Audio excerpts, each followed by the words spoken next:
এখানে যে 12 নম্বর স্লাইসটি রয়েছে সেটি সাথে টি দেখা যাচ্ছে, অর্থাৎ এটি টেক্সটের উপর স্লাইস তৈরি করেছে। যেখানে বক্স দেখাচ্ছে, বুঝতে হবে সেটি ইমেজের উপর স্লাইস তৈরি করেছে। টেক্সটের উপর স্লাইস তৈরি করলে সেই টেক্সটগুলো HTML ফরম্যাটে সেভ হয়ে থাকে এবং পরবর্তীতে আপনি এর ইন্টারনেট পেজ থেকে ডাইরেক্ট টেক্সট আকারে কপি করে ব্যবহার করতে সক্ষম হবেন। একই কাজ file save for web devices, এখান থেকে যেখানে যেখানে আমাদের স্লাইসগুলো তৈরি করা হয়েছে সেই স্লাইসগুলোর উপরে ডাবল ক্লিক করলে আমাদের স্লাইস অপশন চলে আসবে। সেই স্লাইস অপশন থেকে বিভিন্ন ধরনের স্লাইস টাইপগুলোকে সিলেক্ট করে তার উপরে কাজ করতে সমর্থিত হব। নো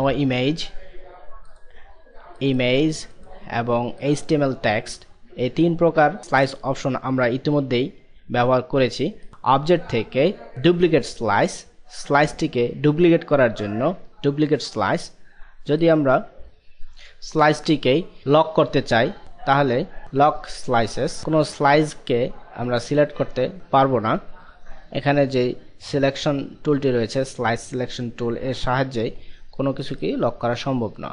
এখন আমাদের যে অবজেক্টগুলো আছে সেই অবজেক্টগুলো দিয়েই কেবলমাত্র আমরা কাজ করতে সমর্থিত হব।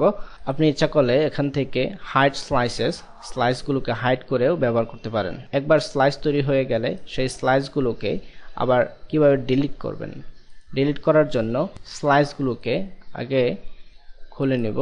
খুলে নেওয়ার পর যেসব স্লাইসগুলোকে আমরা ডিলিট করব সেগুলোকে সিলেক্ট করে তারপর ডিলিট চাপবো, অথবা ডিলিট অল প্রেস করলে সমস্ত সিলেক্টেড অথবা ডিসিলেক্টেড স্লাইসগুলো ডিলিট হয়ে যাবে। তারপর রয়েছে ক্লিপ টু আর্টবোর্ড। এই কমান্ডটির সাহায্যে আমাদের যে কাজটি হবে তা হচ্ছে আর্টবোর্ডের বাইরে যে স্লাইসগুলো দেখতে পাচ্ছেন সেই স্লাইসগুলোকে আর্টবোর্ডের ভিতরে ব্যবহার করার জন্য, অটোমেটিক্যালি অ্যাডজাস্ট হওয়ার জন্য স্লাইস থেকে ক্লিপ টু আর্টবোর্ড এর ভিতরে আনা সম্ভব এই কমান্ডটি ব্যবহার করে। তারপর অবজেক্ট থেকে স্লাইস কম্বাইন স্লাইসেস, সবগুলো স্লাইসকে কম্বাইন করার জন্য কম্বাইন স্লাইসেস। তারপর ডিভাইড স্লাইসগুলোকে ডিভাইড করার জন্য, যেমন আমরা ডিভাইড হরিজন্টালি ইনটু 1 অথবা 2, 3 এবং পার পিক্সেল স্লাইস হিসেবেও ব্যবহার করতে পারি, হরিজন্টালি এবং ভার্টিক্যালি। এর প্রিভিউ হিসেবে আমরা দেখে নিতে পারি 2 অথবা যে স্লাইসটিকে আমরা ডিভাইড করতে চাই সেই স্লাইসটিকে সিলেক্ট করে অবজেক্ট থেকে slice divide slice preview set করে নিলাম। আমাদের সিলেক্টেড অবজেক্টটি